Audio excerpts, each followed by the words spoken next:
Good morning, everyone. How are you doing? Here in the New York area, it is Saturday. Wherever you are in the world, we welcome you to the second day of The Real Truth About Health in this year 2018. So today we're going to talk about a subject that I've just spent the last couple of years working on, and that's poultry. This is part of the legacy of turning stones that I've actually done over the last several decades. I started many years ago with the clothing industry to show you that clothing can drape you in disease-causing fabric that's made out of oil and deadly chemicals. We went down to the supplement industry and exposed that over 90% of supplements on the market globally today are in fact highly dangerous to take and may promote and create disease and further your disease. We're advocates of healthy, whole food-based supplementation. We went to the fish industry and the fish oil industry and showed you this is one of the biggest frauds precipitated in the history of man on supplements, which are actually crazy, but fish is even crazier.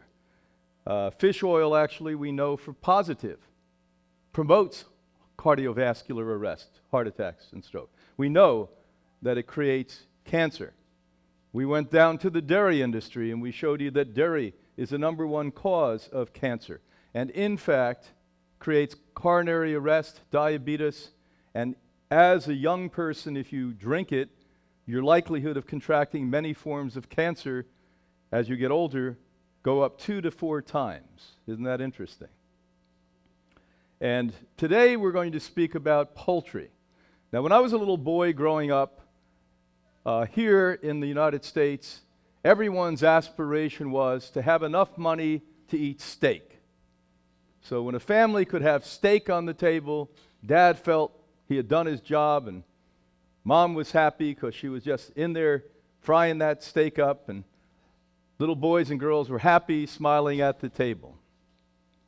And somewhere around the 1970s, a handful of renegades started to question that paradigm. They started to say, wait a minute, how come Uncle Joe died and Dad died and Mary across the street died? And nobody was really willing to look at the truth, but they knew that something was wrong. As Shakespeare would have said, something was stinky in this process. So it almost organically, governed by the poultry industry, morphed into eat poultry because it's not steak. And so the mindset globally has become that poultry is a much better choice than red meat. And the fact is that poultry has more animal saturated fat than does red meat. And that's only the beginning, the tip of the iceberg. And at one point, people would have been embarrassed if they ate a chicken because that meant they didn't have any money. Isn't that interesting? Now, most of you know how successful fast food industries have been globally. And we, here in the United States, export a lot of things, but probably the most notorious thing that we've exported is the fast food industry. When I lived in Europe a long time ago, I really didn't find that there. Now, everywhere I go, there's an American fast food company smack in the middle of renowned historic sites all over the world.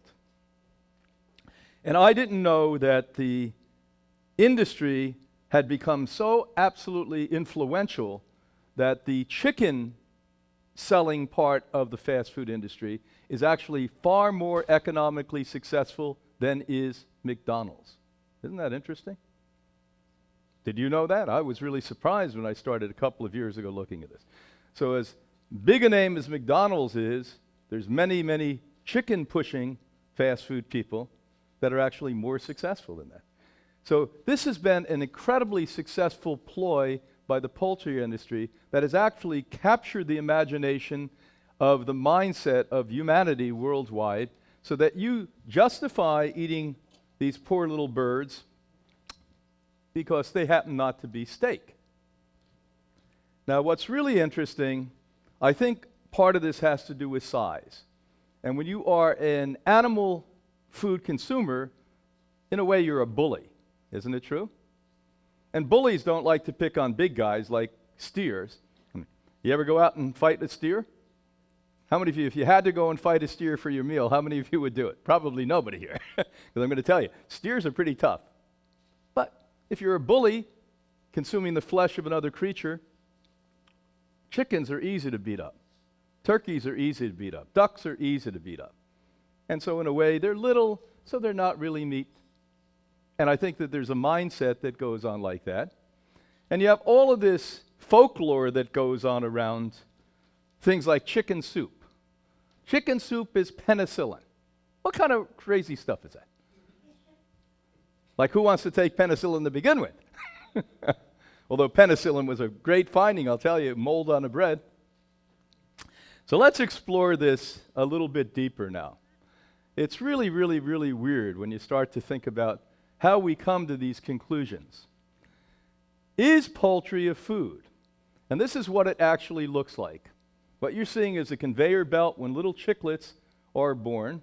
And this brings back a whole lot of emotions to me, because when I was a little guy right here in the New York City area, every Easter, we would get one of these chicklings. How many of you are old enough to remember that? And we didn't think anything of it. It was like a toy for us.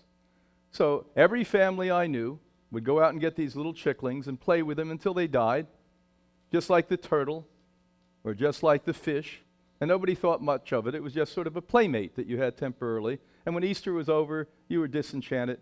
You were waiting until another holiday came up and something else happened.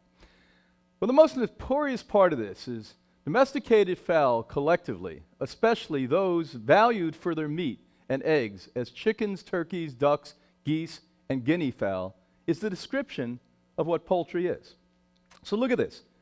Immediately when you look up what the name poultry means, it's a product. These are products. They have no concept that these are little creatures that have mothers, that have fathers, that have a pecking order. Matter of fact, where do you think the word pecking order came from? So humans use that all the time. Why? Because there is an innate intelligence within poultry that we completely disregard.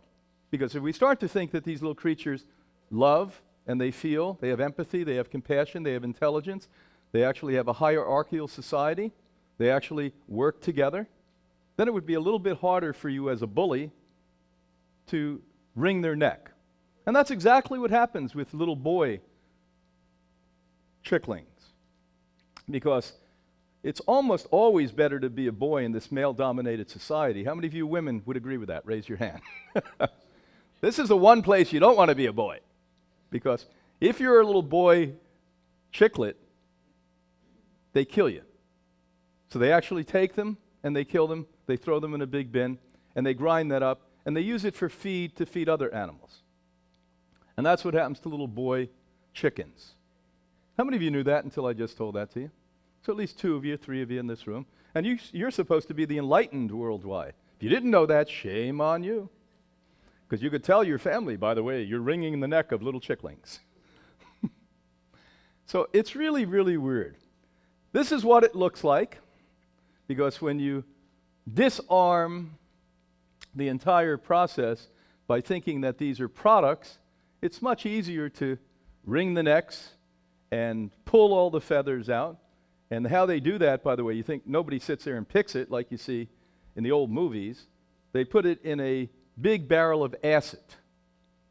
And that's on that conveyor belt what they're doing. So going down the row, they dip it in acid, and all the poor little feathers fall off. And sometimes, by the way, they're moving at that point. You may have seen the pictures where when they chop a chicken's head off, it still runs around a little bit. Well, that's exactly what's happening on the conveyor belt. We are lured into believing fowl is not meat, but healthy food. This is healthy food. You'd have to be out of your mind to think this is food to begin with. And healthy food, you're really out of your mind. That's the point you need to be walked into the insane asylum at that point. But it seems like the mass population of the world think this is healthy food. Recently, Chick-fil-A, one of the most successful fast food restaurants, more profitable, listen to this, more profitable than McDonald's, and they are closed 1 day a week.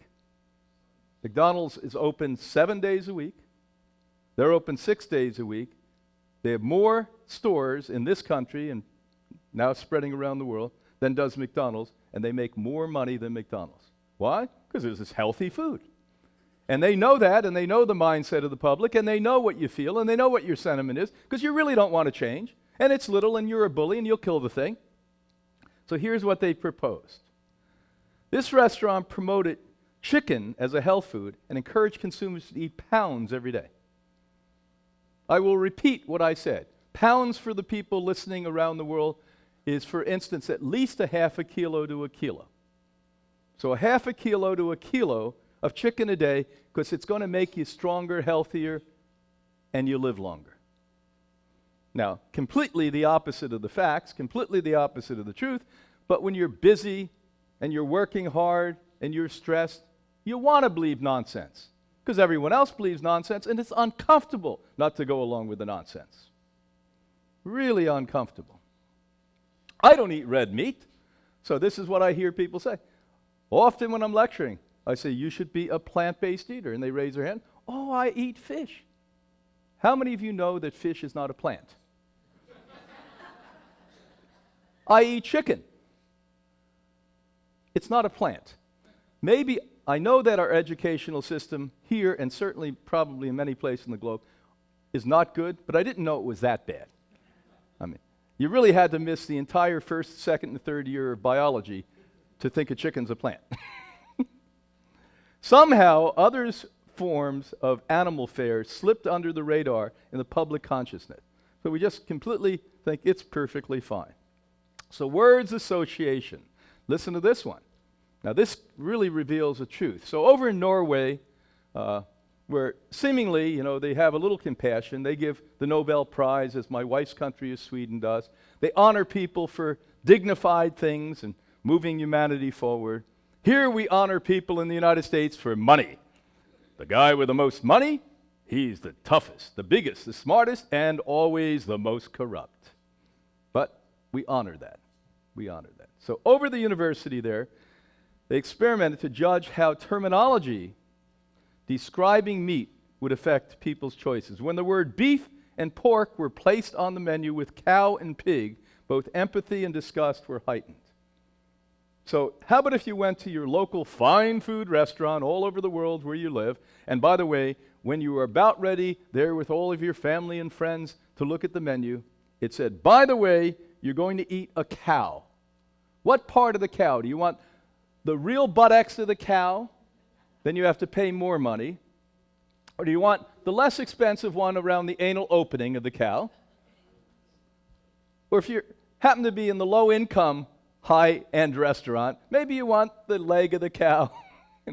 But they'll give you a cow any way you want. And all at once, people got disgusted. The same people that walked in, parked their Mercedes, sipped their fine organic wine, and they basically said, oh, I'm eating a cow? I never knew that. I'm 68 years old, and I'd never known I eat cow.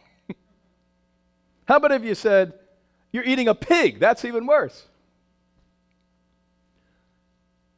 Well, when I was young, that was called pork loin. I never knew what a pork loin was. I knew I loved the taste of it because it was pure fat. That's all I knew. I used to chew it. I chew it. I think my jaws became bigger because of chewing pork loin. And can you imagine what that is? If you happen to be Jewish or Christian, they've actually told you in the Bible not to eat that stuff. That was 2,000 years ago.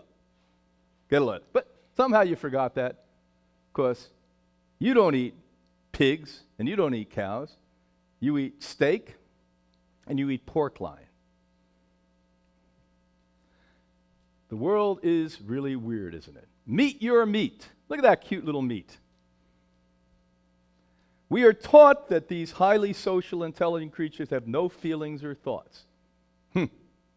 How come I was so close as a little boy before I was completely corrupted, loving the little chicklet that I was given every Easter, that I fell in love with? But somehow when he died and I cried, and my mother and father said, oh, that's okay, we'll get you another chicklet. So slowly but surely, the scars of callousness went over my heart, and I no longer perceive this as a little living creature, as I would a brother or a sister.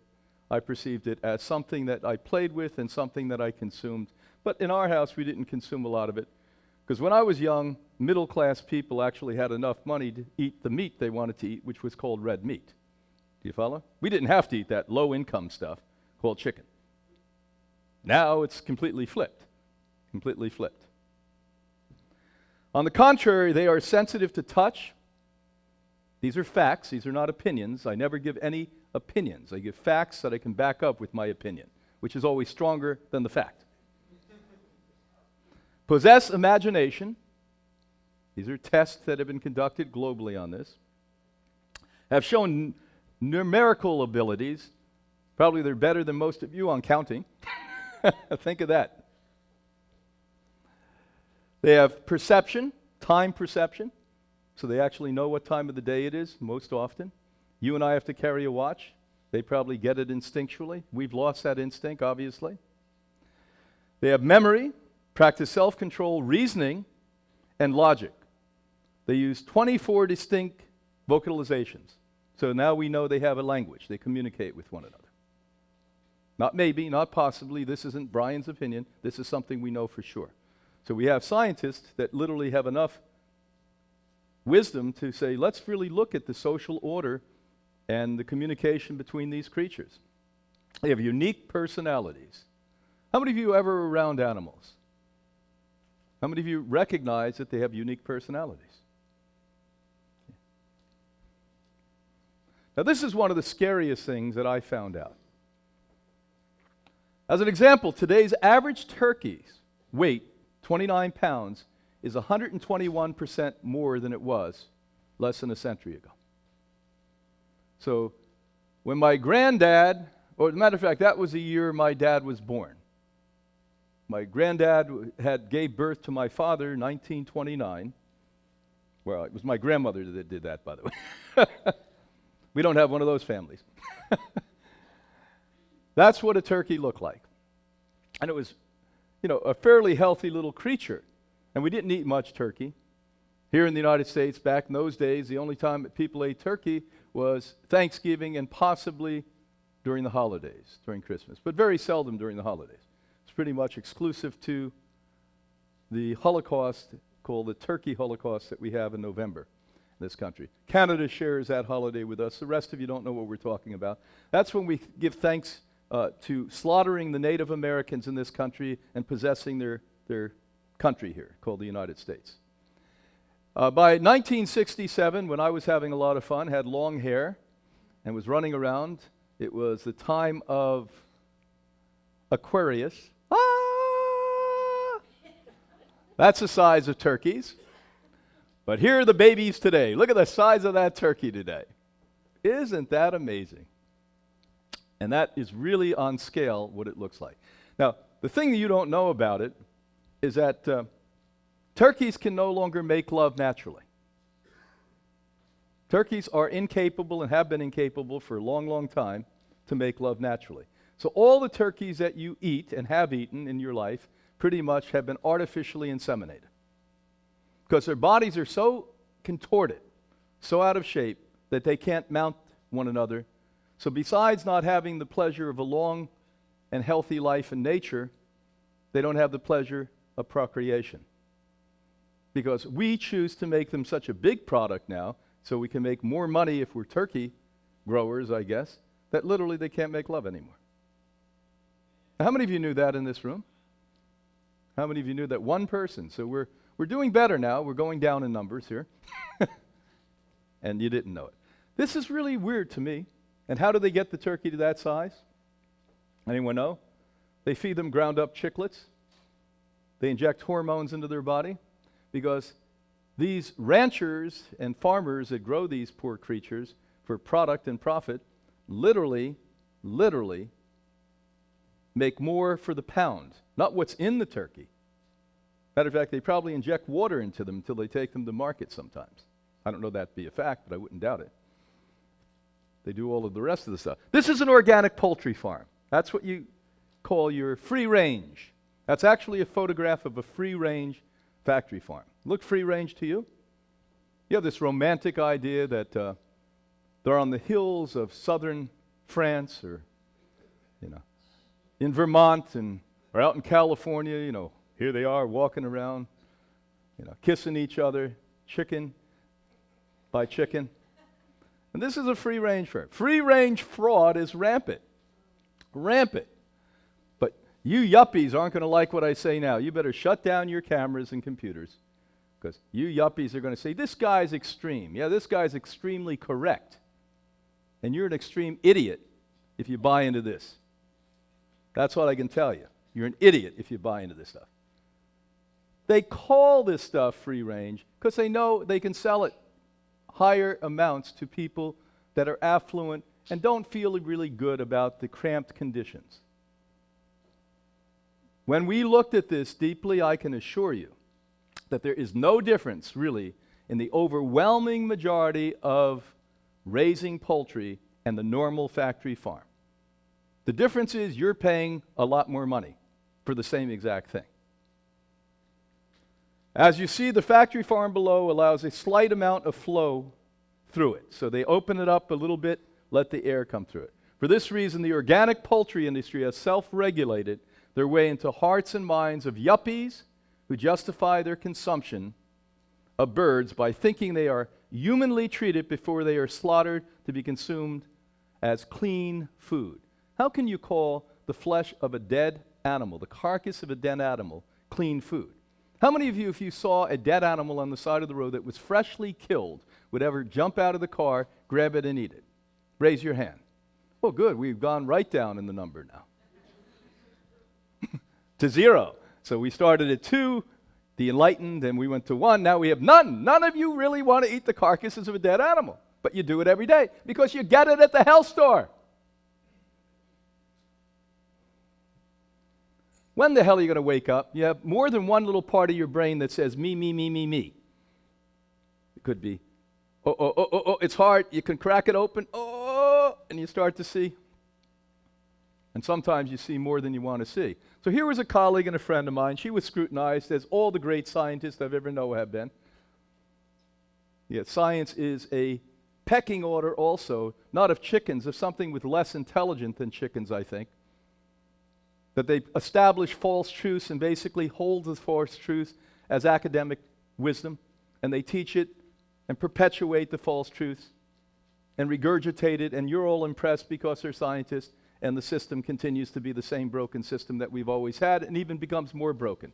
Well, this woman was there screaming 65, 75 years ago about chicken causing cancer. And she proved it. There was no question. If you're really interested in the deep science of this, most of you are going to have an opinion on what I say and say I'm wrong or maybe he's right. But the real scientists out there that are not arrogant, that maybe is 1% of all of you on the planet Earth, the non-arrogant scientists, maybe really want to see 65 years of research from Dr. Virginia Livingston. Because when you read her research, man, you're going to get on your knees and either cry for being goofy in the past, or you're going to praise her. You're going to say, how was it that we missed this incredible fact that she had been teaching us and spent her entire life, over 60 years, telling us that chickens and turkeys and ducks cause more cancer than any other meat out there. So Livingston spent 60 years researching the health hazards derived from the consumption of chicken, ducks, turkeys. Her landmark findings of viruses in the flesh of these creatures that precipitated a wide variety of cancer was ignored by mainstream science and their mega food company allies. Now, who do you think hires food scientists? Anyone know? It's called food industries. Would you ever have a time, even if you have a very successful business, how many of you on the planet Earth would ever hire a food scientist? Nobody. So only food scientists go to universities that are funded by the very food companies that they're now going to work for. So it's a big cycle, a 360-degree cycle.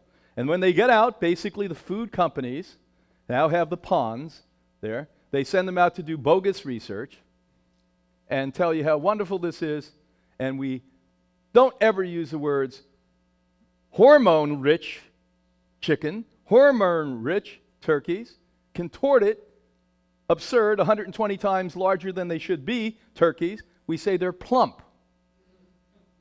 They're plump. And we actually have certain companies, and I won't name their names, that have the plumpest turkeys, which, by the way, have the most hormones in them.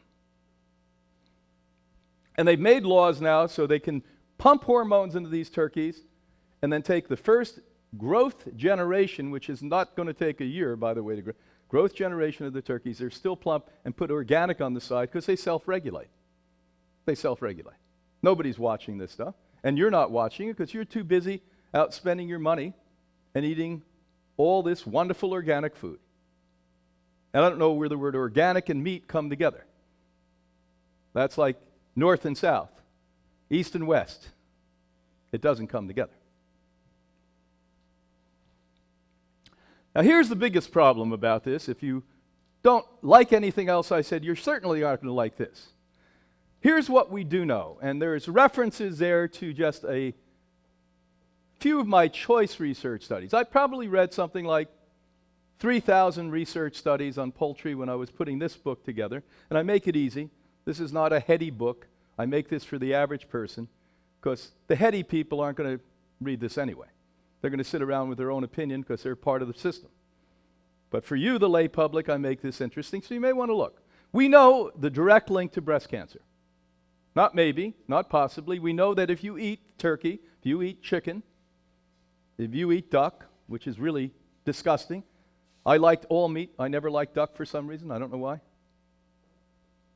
We know that it causes breast cancer. That was only April in 2016, the latest study that I happen to think was one of the better studies in there.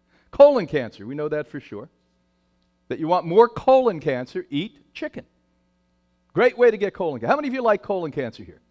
Oh, good. We got a real zero on that one. We got -0 on that one. If anyone said, yes, I like colon cancer, we'd ask security to take you right out the door at that point. Leukemia, you want leukemia. Leukemia, great. That's not so bad. Nobody wants leukemia here? Come on. This is like an auction nobody wants to bid at. What's wrong with you? Come on, bid a little bit. Some of you are suicidal. You've been eating chicken. So why not die of leukemia? How about diabetes? Come on, diabetes isn't cancer. At least you have a shot. You may not die. You'll suffer before you die with this one. Your eyes may go bad. Your limbs may fall off. You may get gangrene. They may have to exhume your leg. That's not such a bad disease as cancer, is it? And how about heart attacks? That's an easy one. Come on. I must have at least one taker for a heart attack. Now, half of you are going to die.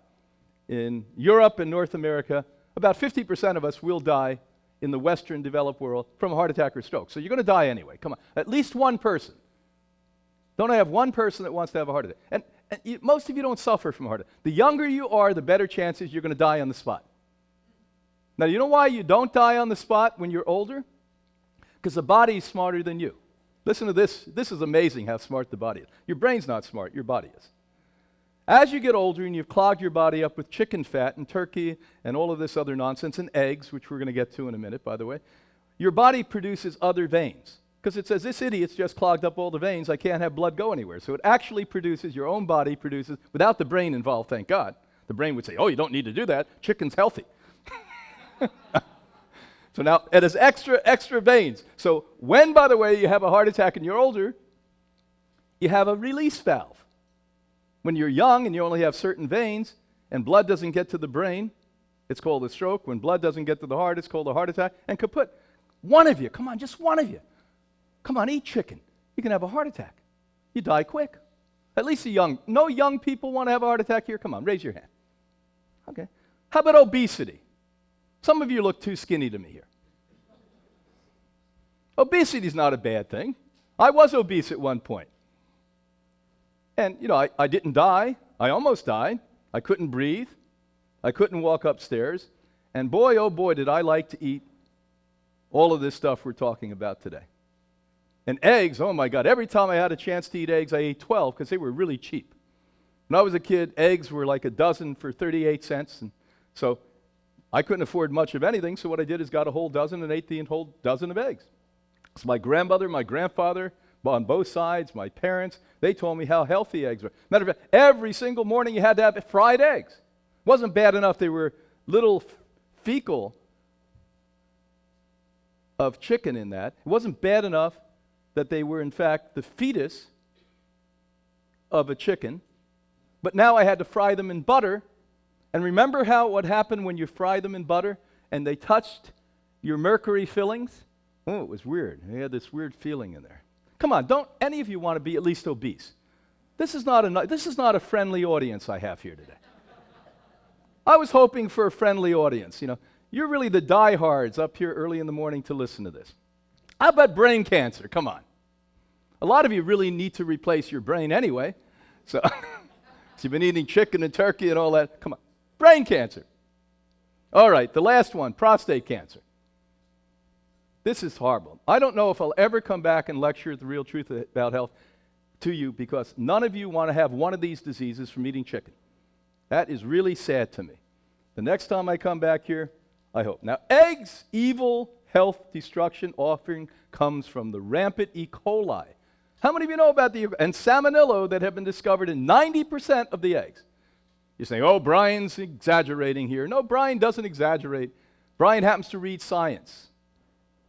Seemingly alternative doctors don't read science. Seemingly research scientists don't read their own scientists. And science, I know that to be a fact. When I go out and I lecture to them, I quiz them on their own science. They all are against what I say, but they don't read the science they're against. I can tell you that for sure. They tested over 1 million eggs around the globe. This is not an Americana phenomena. This is not only in the United States. You know, we're so mono-focused in America. You're going to hear a lot of the lectures here say America, America, America. I'm happen to be interested in global population. Yes, I'm an American, but I'm a human. I'm part of the human global population. And globally, they looked at country after country. Half of these eggs were so-called organic varieties. In some of your countries around the world, they're called ecological. In Germany, they're called bioland. In France, they're called bio. You know, they have all these fancy words for organic. And when they tested 90% of the eggs, over 1 million eggs, 90% of them had either E. coli or salmonella or both on it. Now, how many of you thought eggs were the real food before I told you that? Raise your hand. At least one of you, 2 of you, 3 of you. They're the real food. They're the real food if you want to have, as pointed out yesterday in my wife Anna Maria's program, more breast cancer. Now, that's one study we can point to, because when they exhumed the tissue from breast cancer, they found salmonella in almost every single specimentation that most likely came from you eating organic chicken. One consumed egg gives you 230 grams of cholesterol. You don't need 1 gram of cholesterol. How about 28 clinical studies were reviewed by the American Journal of Clinical Nutrition? They said dietary fats from birds play a role in development of obesity. And you're being told, eat chicken, you'll get skinny. Matter of fact, why Chick-fil-A try to convince you to eat 1 or 2 pounds of chicken daily, 7 days a week, daily, 7 days a week, is so you could lose weight. Woo! And you say, well, that sounds better than steak. By fattening up the birds and injecting them with antibiotics and other pharmaceuticals, they bloat and you buy. You ever hear bloat and buy? That's what you're doing. They're bloating and you're buying. You're bloating and buying. Look at that. Plump, succulent, tasty, moist. Remember the word moist? It's moist, not dry. Well, Mama knew how to cook that well. Horrible stuff. Here's what happens. You know, little tiny girls are no longer little tiny girls. At 4 years old, 5 years old, they want to put makeup on. They start to grow bosoms now, commonly at 6, 7, 8 years old. I had a family in my office about 15, 20 years ago. The mom and grandmom were there crying, and oh my God, our little 3-year-old must have cancer. She's bleeding vaginally, and we went to the doctors, and they say she doesn't have cancer, and what could it be? And then I talked to the mother, and the mother said, oh, yes, she loves chicken nuggets. She loves chicken nuggets. Well, when you put hormones into a boy or a girl, basically what happens is they start to mature at an unnatural state, a rapid unnatural state. So why we now have menstruation that dropped from when I was young, from 15 or 16 years old, young ladies started to have menstruation at 15 or 16 to about 10 years old, is because of chickens' population. Isn't that interesting? Now, is this Brian's opinion? No.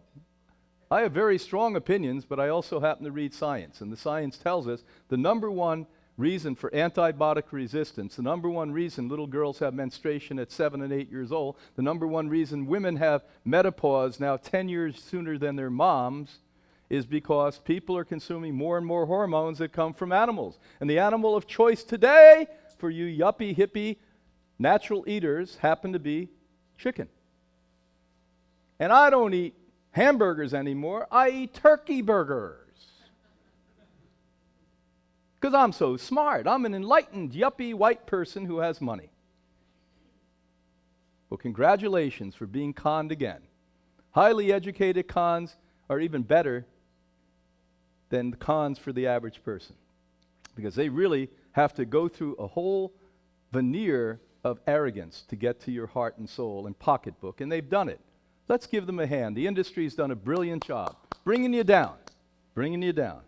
Hormones, antibiotics, and other drugs. How about other drugs? Pumped into these manifest antibiotic resistance, premature puberty, and early menopause. So you want less menopause, you don't want your little girls to have menstruation and like boys at 8 years old, then you better stop feeding them stuff that's going to make that happen. So advanced glycation end products. Does anyone know what that means? RAGE, it's called. Plays a role in pathogenics of renal disorder. This is often related to the consumption of fowl. So I may have mentioned, and if not, I will mention to you now, that what we do know is that we anticipate by the middle to end of this century that 50% of the world global population in the affluent nations of the world will have kidney dysfunction. I once again will repeat to you what I've just said.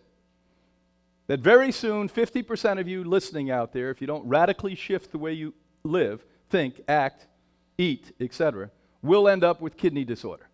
Now, kidney disorders, I hate all diseases, but the one I really probably hate right at the top of the list happens to be kidney disorder. Because when you have kidney disorder, you go into a hospital 3 days a week, you get very familiar with the hospital. This is if you have good insurance. If you don't have good insurance, this doesn't happen.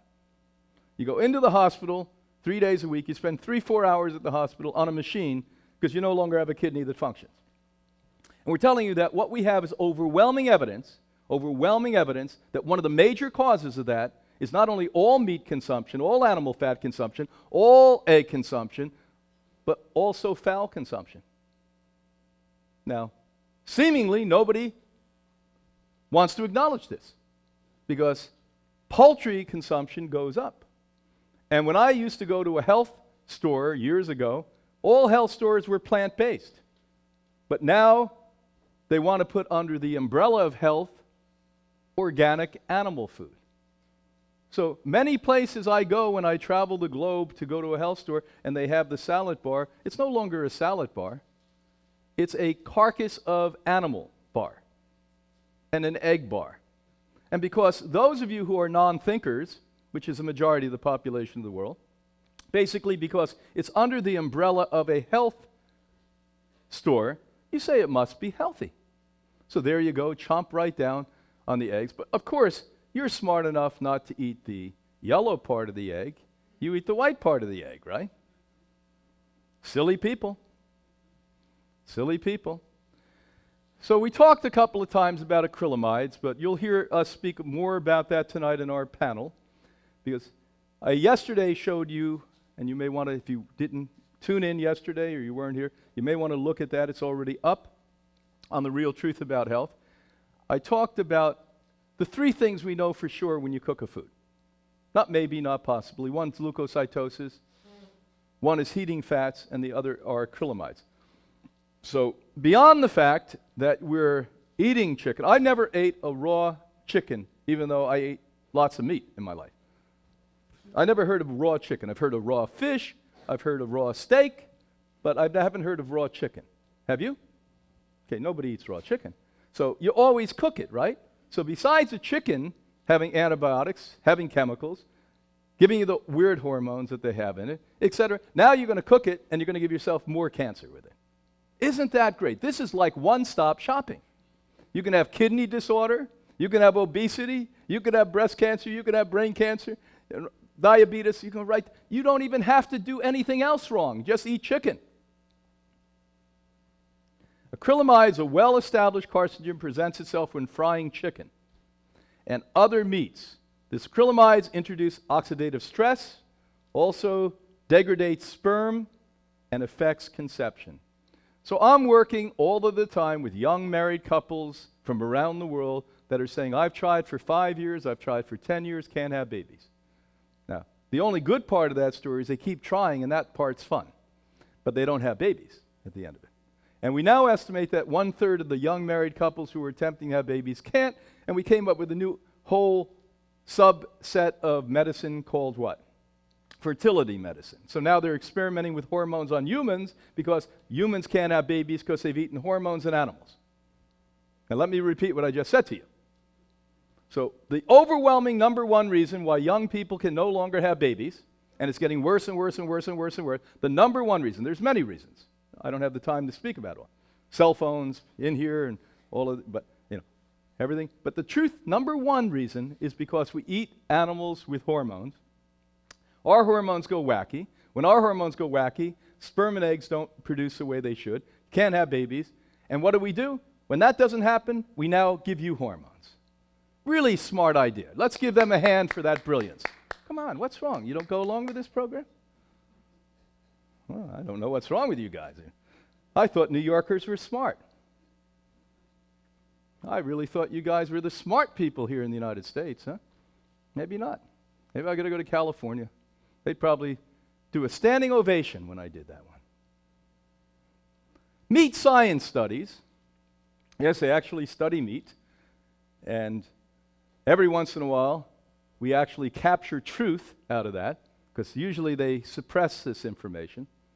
They don't want you to know what inside of the culture of the poultry industry does. So in their studies, they show that pan-fried duck, isn't that sounding like something you've heard at an Asian restaurant? Come in, have pan-fried duck. Now, at one point, I would have thought, gee, that sounds delicious. Pan-fried duck. They're actually telling you what it is, and you don't regurgitate. The breast of the duck create a type of cancer that's unique to duck. Only this is like duck cancer. So if you could be the only one on your block that gets this kind of cancer, wouldn't that be nice? You could say, hey, what do you have? Oh, I have breast cancer. Well, I have HAA. And the public wouldn't know it because you ate duck that you got that, which is a serious cancer-causing element. How many of you knew that? I didn't, until I wrote this book. It's so funny. I always think I know a lot about a subject until I start to study it. Then I realize I should have studied it a lot longer, a lot before. Look at that little duckling there. Egg consumption. More eggs produce more breast cancer. Now look at that one. Headline. Where is it? The Journal of Breast Cancer. This isn't like the hippie journal of let's do alternative medicine and go against the medical profession. This is the Breast Cancer Journal, the number one journal worldwide on breast cancer. If you're a breast cancer guy, you basically read that journal every day, and they say more eggs produce more breast cancer. This is in 2014. The analysis of 13 separate studies. This is called a meta-study. Remember last night, those of you that listen, I said, Ann and I don't like to read studies unless they're meta-studies.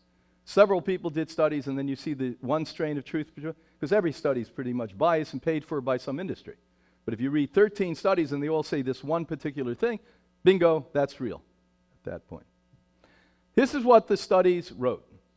Results show that egg consumption was associated with increased breast cancer risk for those consuming 5 eggs or more a week. A week? You eat one cake, it has 10 eggs in it. One cake. You don't even know cakes have eggs in it. How come you have to get vegan cake? How come kegs were moist and puffed up? You know, they puff up because you put eggs in there, they puff up. And they become moist because of that. And even when they make the donuts for you vegans who don't give up junk food, you're junk food vegans, they're basically putting a substitute for eggs in there to puff it up. Because you're so used to muffins being puffy with eggs in them, you don't even get it. 5 eggs a week you increase the breast cancer. Now, I don't know how many of you listening around the world, but I never stopped at 5 eggs a week. Again, I was eating 10 and 12 eggs at a sitting sometimes. How many of you here in the auditorium relate to that? Well, that's it. Most people consume 5 eggs in a meal. Now, immunity is compromised when birds are consumed with a virus microcide. And when you start to look at all these bacillus, the fungi that resist in the cell and tissue of these creatures that people choose to consume. So what we know is every single creature that's in the flesh of the animal is now transmitted into your body. So many people, in fact, end up with not only the bacteria that comes from this and the viruses that my good friend Dr. Livingston proved cause cancer, but you end up with amoebas. You end up with parasites. And even after cooking it, many of these things are still present. Isn't that amazing? And why do you think the big thing is when you're making chicken, you've got to clean your cutting board? How many of you haven't heard that? You don't know that. Yeah. Even if you're a vegan, you've heard that before. Why? Because all of these little bugs, and these are actually what they look like. So take a look at what you're ingesting there and touching. And remember the salmonella and the E. coli we spoke about? 90% of the eggs tested, over 1 million eggs globally. That's there. You don't even have to eat the things. Just touch them and rub your nose. You won't worry about the flu at that point. Believe me, you won't be around to have a flu. Keep doing that enough. That's what they look like there. How about Campi Bacteria? Bacteria is found in over 90% of the birds. Very common. 90% of birds, by the way, have this Campi Bacteria in it. It's in their egg. This not only creates food poisoning, but can lead to reactive arthritis, the bloodstream infection, bacterium, as well as nerve disorder. How many of you know about that syndrome? Have you ever seen anyone with that syndrome? You get paralysis. So people walk around, they can't talk, part of their lip is hanging down, it's like a paralysis of the face. And where does it come from? We know where it comes from. It comes from Campi Bacteria. That's in 90% of all the birds tested globally, consistently. By the way, that testing's been going on for as long back as they've done it, before I was born, before anyone in this room was born. And by the way, they always find 90% have this Campi Bacteria in it. And when you go to the doctor, what's the doctor do? Well, we don't know why you got sick. You must have picked something up. What did you pick up? You picked up a chicken wing. You picked up the leg of a chicken. Picked up the breast of the chicken. Wealthy people, you only ate the breast of the chicken. Yeah. Get over it, people. Get over this shit. So we're going to move on to the next slide presentation. But in fact, allow birds to be birds, and your body to be without burdens. There's no need to consume the flesh of a flying creature. Those of you that still think that you bullies, that still think you have to go out as men and capture the necks of a bird and crack it and bring home the fowl to your family, become men. Bring yourself home. Bring love. Bring harmony. Bring peace. Bring food. Bring love. Don't bring insecurity. We continue to perpetuate insecurity, guess what we're going to have? Perpetual insecurity. And that's all I can say. You know, when people start to love themselves enough, they're actually going to love themselves enough to eat the right food. They're going to love themselves to harmonize with nature. They're going to love themselves to do the right thing. And until you're willing and ready to love yourself, you're always going to find yourself in this merry-go-round of craziness that we call modern humanity. Is this what you really want to be part of, people? Although everyone else is going along on that merry-go-round and riding their different horse, I want the horse, I want the elephant, I want the zebra, I'll jump on top of that. You don't have to do that. You can actually jump off the merry-go-round. When you jump off the merry-go-round, you can actually watch what goes around in circles. When you watch what goes around in circles, pretty much you have control of your life. And until you have control of your life, I can assure you, you'll make bad decisions. For instance, when I go to gyms around the world, I always listen to what the so-called fitness instructor tells people. Now, what they do is they say, well, you want to have muscle, you have to eat an entire chicken a day. Isn't that weird? An entire chicken a day you have to eat. Now, why do people who eat lots of meat look like they have muscles? Anyone know? Because you're not digesting the animal. The animal goes in, it remains in the body for a few days, 3 days to be exact, doesn't really digest. You're not eating a carbohydrate, you're filling yourself up with the flesh of an animal, and in fact it starts to deposit acidity that erodes both the bones as well as every cell, every organ that you have in the body. And in fact, it leaves now behind everything that we've just talked about over the last few minutes together. And combined, you're getting sick from that. And when your body starts to emaciate, it starts to starve, your muscles pop out. It has nothing to do with that. We have a program at Hippocrates, by the way, that we do about once a year now. One of the most impressive competitive bodybuilders in the world, a very, very, very muscular, large man comes in who's a vegan and basically teaches people, they fly in from around the world, how to be large and muscular if that's what turns you on. Now, I'm not sure if that turns you on or not. Maybe you want to be like the turkey of today, large and muscular. But we all want muscles. Matter of fact, every sexy person you've ever admired has muscles, don't they? Every actress, every actor. Matter of fact, we had an actress recently that came through the Institute, I won't name her name, but very famous one, and she also was a model, a very famous model. And she said, my whole life, she said to me, is working out and eating well. And she said, until I started to eat this way, I didn't feel well. I exercised and ate well, but I didn't feel well.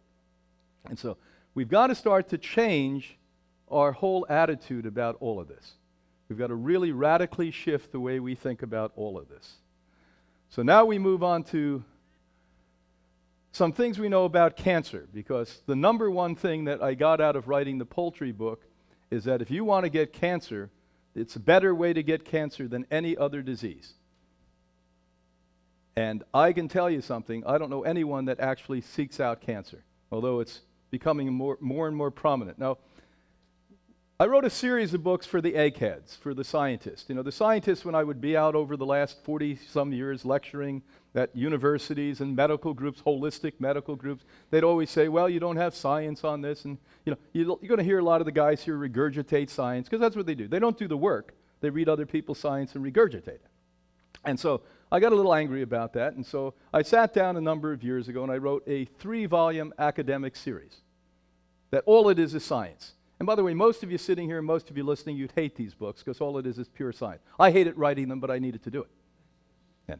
Because it's just one study after another study after another study after another study, another study, blah, blah, blah, blah, blah, blah, blah, study after study. But it's what these people do. So they sit around and they say, well, look at how much we know because we know everyone else's research, and that's all we need to do. And this series is called Food is Medicine. And what I do is I focus very much on phytonutrients. Anyone know what a phytonutrient is? Well, I can tell you one thing. You don't find it in chicken. You don't find it in ducks. You don't find it in turkeys. You don't find it in eggs. You find it in plants. So where the healthy little chicken that was out in the wild would get disease-resisting nutrients is from eating raw plants. And you can get the same thing. You don't have to eat the chicken and think you're going to get that. You basically go to the raw plant and eat it.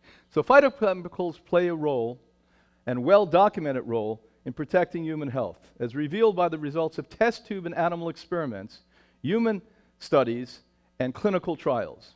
That's what we've been doing, by the way, since the doors of Hippocrates opened. We didn't know that, by the way. We didn't know that probably till the mid-1990s. We didn't know why what we did worked was because of what now I'm talking about, phytochemicals. And how many of you understand how profoundly impressive this scientific discovery was? Well, let me go back and give you a little history, because I've repeated this in the past, but I think it's so important that you know this, I'm going to repeat it again. That in 1948, by mere chance, by mistake, a scientist was looking at his microscope. He saw, when he was looking at vegetables and fruits, elements coming from them and attacking the bacteria that was naturally on the petri dish and killing the bacteria. And he thought, I must be seeing something. So he brought his friends and colleagues in, they looked at it, they said, no, this is all real, and they called it phytochemicals, or later phytonutrients. Nobody did anything with it, because we were in the time of chemistry. You know, we had the time of Aquarius in the 60s. Well, now we were in the 70s, and the 70s were the time of chemistry. Chemistry was going to save the world. Now what chemistry has done is destroy the world, so you know that. And don't worry, be optimistic. Now we're in the time of quantum biology and quantum physics, but the scientific community has to figure that out. Most of them don't agree with that because they make their money on old school nonsense chemistry, etc. But with this said, they started to look at ways that disease may be affected. Your NIH, believe it or not, put great money and great effort in the 1980s in this country doing good work on plant medicine, because they realized the future of humanity and our health and our survival depended upon not creating chemistry anymore, so quietly started to fund major studies on biology and discovered that each edible plant uniquely has a different chemistry in it. Isn't that nice? Now this is profound. Those New Agers out here, listen very closely. You're going to love this part. So these plants go back millions, hundreds of millions of years.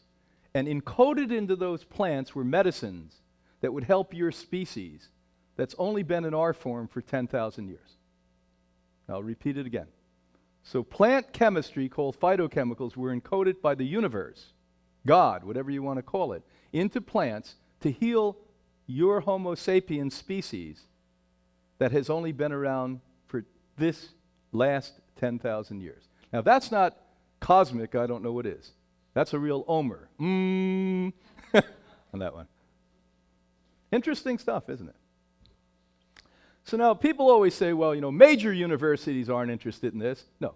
Scientists are not interested in this. Nutritionists are not interested in this. Medical doctors are not interested. But major universities where I get most of my data from, by the way. They do great studies. I'll never forget a few years ago I was in a medical group speaking, and this doctor started to almost boo me and criticize, oh, you're not talking about real science. And so anyway, I quoted a study that was done not only at his university, but on the same floor of his university. And I said, gentlemen, I think what you need to do is pick up off your chair, get off your fat ass, walk down the hallway and talk to the doctor who published his study 2 years ago. That's what closed-mindedness does. Under the auspices of the brightest, I've learned, are the most closed-minded. The worst people I lecture to are alternative doctors. They really think they have it down. Corvallis, Oregon. You ever hear of Linus Pauling? Pretty impressive guy. So impressive, the only man in history that won Nobel Prizes for two totally unique subjects. I had the privilege to meet him twice, never knew him. He was a really interesting personality, because not only was he incredibly bright, but he was incredibly kind and down to earth.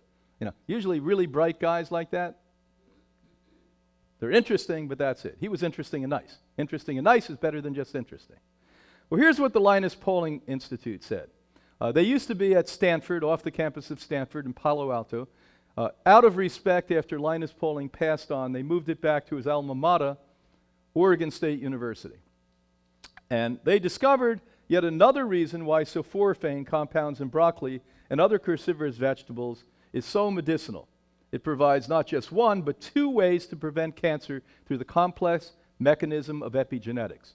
So in the United States, very rarely do we do epigenetic studies, lifestyle and chemistry studies out of food. They have done it. Matter of fact, I am so impressed with them, I brought the #1 authority in the world on phytochemicals to Hippocrates. And if you do our online program, he's part of our faculty. The top scientists in the world are part of the faculty on our online program. And whenever we can get them to come into Hippocrates in Florida, we bring them in. And his name is Dr. David Williams. And Dr. Williams, when he came, had tears in his eyes, and he said, I didn't think anyone read my science. I said, let me tell you, Dr. Williams, you're the man that validates everything we've done here for over 60 years. You're our hero. Because he's basically telling the truth. And what he says is once you cook a food, these medicines are gone.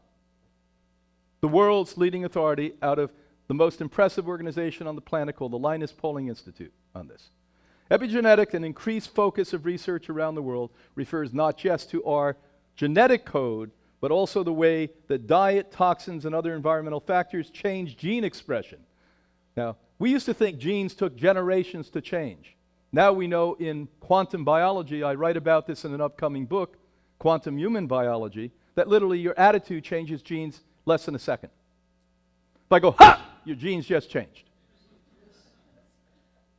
Fact, not fiction. It appears that DNA, methylation, and HDAC inhibit both of inhibitors, both of which can be influenced by sulforaphane, when working in concert with each other, maintain proper cell function. Isn't that interesting? They sort of work as partners and talk to each other. So now we know that these complex chemistries that came hundreds of millions of years before your species literally know how to prevent diseases that didn't exist 200 years ago. Boy, that's good stuff, isn't it? At least to me, this is interesting. Another pretty impressive place, Ann Arbor, Michigan. How many of you are from Michigan here? How many of you are listening in Michigan? You're probably in front of a fire with 5 blankets on top of you this time of year. A compound derived from broccoli could also help to prevent and treat cancers by targeting cancer stem cells. The small number of cells that fuel a tumor's growth, according to a new study from researchers at the University Comprehensive Cancer Program. The study tested sulforaphane, a compound in broccoli and broccoli sprouts, in both mice and cell cultures.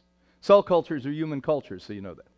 Researchers found sulforaphane targeted and killed the cancer stem cell and prevented new tumors from growth. So now what we're saying, not only does it prevent cancer and help reverse normal cancer, it stops new cancer cells from growing, so that means the metastasize of cancer. So how come I'm telling you here at The Real Truth About Health, you should be eating broccoli sprouts every single day, and your doctor doesn't tell you that? Even if you have the greatest doctor in the world, they don't know this. And they don't bother to read this because it's not mainstream literature. It's from the best scientific organization. The best scientific organization and best scientists and best scientific organizations are never read, by the way. After they die, they say, isn't that brilliant what they discovered 20 years ago? That's what always happens. It's nothing to do with reality. Sulforaphane has been studied previously for its effect on cancer, but this study shows that it benefits in inhibiting breast cancer stem cells. The new insights suggest the potential of sulforaphane in broccoli extract to prevent or treat cancer by targeting critical cancer cell studies. How about sugar? How many of you saw my presentation at The Real Truth About Health on sugar in the past? You think chicken was bad? Get the sugar. Numerous important findings show that cancer cells can readily metabolize fructose to increase proliferation. It is well established among the best scientists in the world today, the number one way to create cancer is from fruit sugar. I will repeat what I said to you. The number one research scientist in the world happens to be on cancer. He wrote the definitive book on cancer, Dr. Thomas Seyfried. You can see him on the Hippocrates website. Every once in a while, I get the top minds, I bring them together, I do scientific conferences at Hippocrates, so I get to know these people, shake them down, see if they're real. And he's real. He's a Boston guy. And if you think I talk against things, he makes me look like a Boy Scout. I always say, tone it down, tone it down. He rails against what they do with cancer patients like I've never heard anyone rail. Thomas Seyfried. This has major significance for cancer patients given dietary fructose consumption, which indicates that efforts to reduce refined fructose intake or inhibit fructose mediation actions will disturb cancer growth. Now, where most of you get fructose is high fructose corn syrup, but you get it in mangoes, you can get it in bananas, organic, by the way, get it in cherries, get it in grapes, get it in all that. So that's why nearly 40 years ago at Hippocrates, we took fruit out of the diet for anyone with cancer. And then we realized it's not only cancer, it's viruses, it's bacteria, it's mold, it's yeast, it's fungus. It is low blood sugar called hypoglycemia, and it's a high blood sugar. And we were considered the nuts. Now we are not the nuts anymore, because there's lots of nuts, like Stanford, University of California, German Cancer Institute. You want me to keep going? That everyone is in the same chorus saying the whole same thing. Wow, fruit feeds all these diseases. Fruit sugar feeds these diseases. Well, but I heard Dr. Holistic Joe or Mary or Sally, and they said, eat fruits and vegetables and eat 5 servings a day. I know you can't get your head around it. You're still mourning the loss of chicken consumption.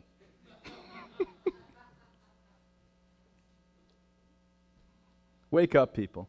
Are you real? Are you pretending? That's my question to you. Are you real? Are you really trying to get healthy? Are you really? Or is this a hobby for you? You sit your ass here listening to all of us as a hobby and think this is unique and nice, and then you go out and eat crap? Well, don't watch us. We're not interested in losers. We're interested in winners. We're interested in people standing up. If we don't stand up and change, if you can't do it for yourself and your family, how do you think we're going to survive as a human race? It's an impossibility. If those of you who perceive yourself as knowledgeable and perceive yourself as enlightened and perceive yourself as conscious are totally sleeping and you just want to do moderate things, well, then you're part of the problem. Fruit, its juices, and all other forms of sugar cause inflammation throughout the body, leading to the development and metastases of every form of cancer. These findings were published in October 2011 Journal of Nutrition and Metabolism. Researchers, Clement, look at that, he robbed my name and put a K in front of it. And Cameron further stated, cancers are so sensitive to sugar supply that cutting the supply will suppress the disease. Now, doctors are saying, Brian's wrong, I hear you out there, I listen closely. You're wrong. What do you think a PET scan is? The most impressive scan we've ever used on cancer in the history of humanity. We inject sugar in. And a colleague of mine did it at Stanford with fruit sugar. And by the way, when the cancer eats it, it lights up. And the PET scan can now see not only where the epicenter of the cancer is, but where the cancer is going to move to, metastasize to. This is a done deal, people. I know I'm taking away your lollipop.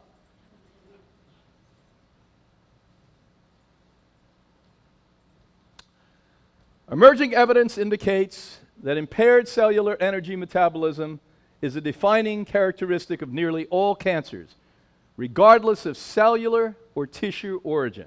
So what we mean is that, yes, we have nice, neat things in oncology they talk about. You have this cancer, sarcoma, melanoma, carcinoma, but the reality is it's all the same show. Just it manifests in different parts of the body and at different rates, different ratios. And you have melanomas, which are sort of weird guys. You know, melanomas are like the crazy guy in the cancer family. That's the one that runs around like a mashug, going completely nuts. So here he is. So you want to know how to spell somebody's name? There it is, on the board for you. Thomas Seyfried. They're trying to get rid of this guy all of the time. Used to be at Yale, he's Boston College. He has his tenure up there. Any doctor on the planet Earth that deals with patients is going to see cancer patients. If you're going to see cancer patients, if you haven't read Cancer as a Metabolic Disease, you are not a good doctor. This is the definitive book in the history of cancer on cancer, written by Thomas Seyfried. We go back once again to what we all love. But again, in this group and around the world, you would not just eat normal potato chips, you would get organic potato chips. So now you're spending more money to give yourself cancer, right? Well, at least you can die with class. On the tombstone, they can say, spent a lot to die.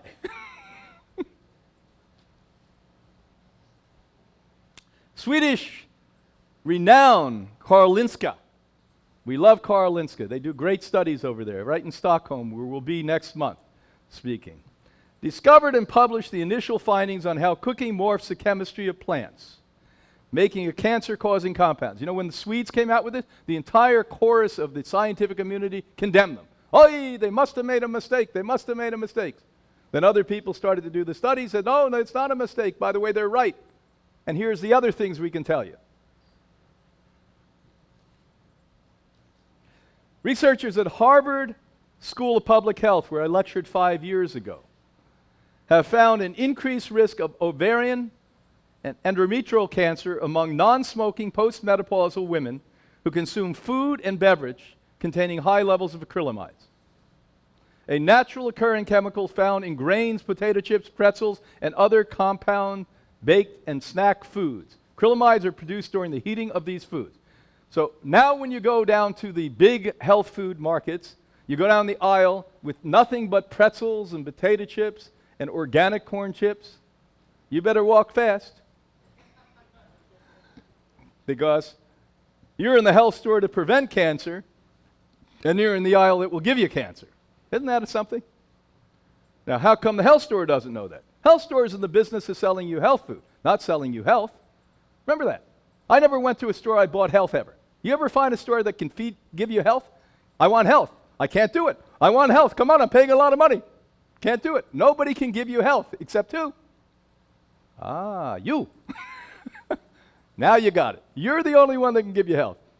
How about this one, a Dutch study? I love the Dutch. I go over there, they're riding bikes, and it's raining, it's cold, they're riding bikes. We're having a hard time walking, they're riding bikes. They look at 120,000 people, half of whom were women. How do you like that? Just like the population. You have 1/10 to say, and you're half the population. Matter of fact, you're more than half. There's more girls being born today than men. The first time in known history because of hormones.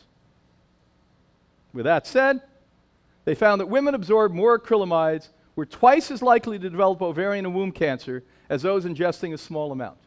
So you want 2 times more womb, 2 times more ovarian cancer, eat all of these organic cooked foods. The higher amount eaten by a woman involved was the equivalent to a single pack of crisps. I never ate a single pack of anything. Did you? How about I used to get the family size and sometimes eat 2 a day? Because I was the size of 2 families at that point. Half a pack of biscuits or a portion of chips a day. You know what a portion, you ever look at the side of these? They're like a joke. The size of a chip thing. You know, the chip bag is this big. They said, this is enough for 5 people. What 5 people? Small people? Elves? Nobody does that. You know, you eat the entire thing and say, oh, that's not enough. I'm not filled up. You know, have to have more. Organic plant food is equal subject to the acrylamide effect. Don't say it's organic, it doesn't. The same thing, you're paying more for the same disease. Now here's what I really want to get to. So the remedy, you know, I've been sort of giving you a stroll through the park of craziness. Now we're going to give you the remedy. When a seed is planted, it grows into a variable living food. Now look at that alone.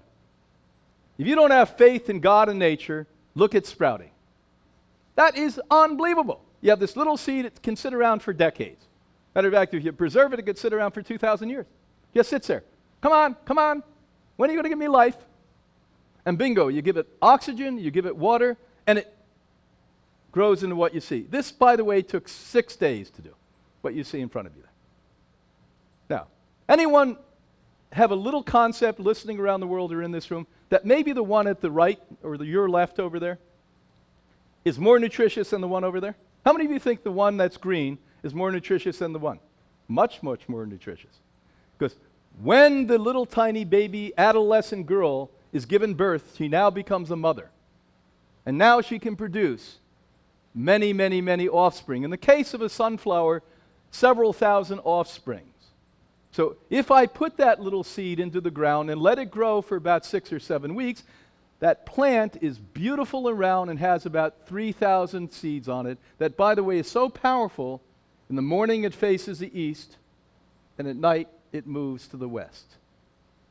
Now, by the way, I don't eat one sunflower seed. In my diet on a daily basis, I consume between 2 and 2,500 sunflower seeds grown into greens. That, by the way, as the Iranians taught us, yes, the Iranians, America, taught us at the University of Tehran, has another anti-cancer agent, phytochemical, that's not a sulforaphane. It also has essential fats, and it's a complete protein. You want to build muscle? Eat that. You want to get 2,500 like I do? Juice that. It's been part of our green drinks at Hippocrates for 40 years. Now, what happens when you cook the seed? Well, here we're going to talk about that. Cooking destroys the potential for growth in life.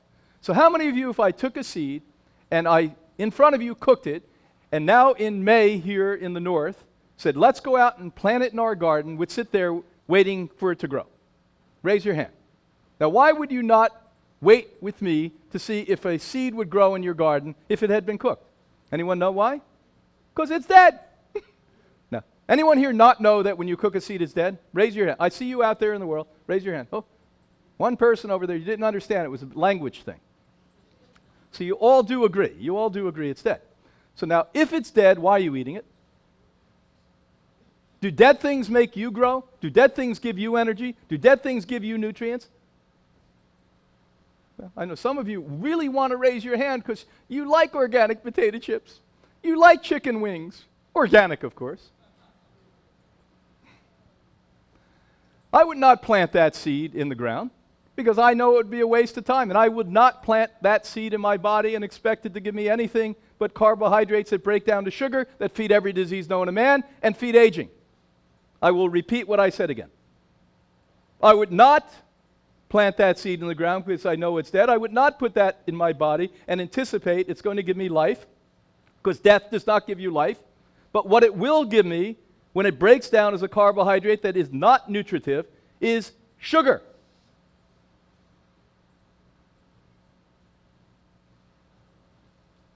One does not have to be a scientist to know that planting a cooked seed will not reap a plant. Nutrition's missing link in the gaping absence of life force necessary to spark and maintain all life, including ours. Science doesn't talk about life. It talks about elements. It talks about chemistry. It is so abstract. The top scientists at the top colleges and universities in the world are abstract thinkers. They don't talk about what matters to you and I. They talk about elemental science. They talk about the periodic table. They don't talk about life. You're alive. Did you notice that? Most of you don't act like you're alive.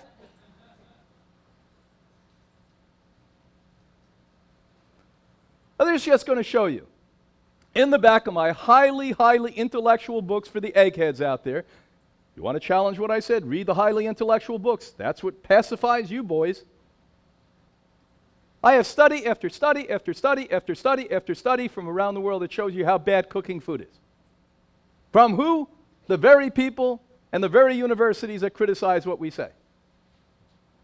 So that's what I'd like to say to you today. God bless, thanks for listening, and hope you wake the hell up. Take care.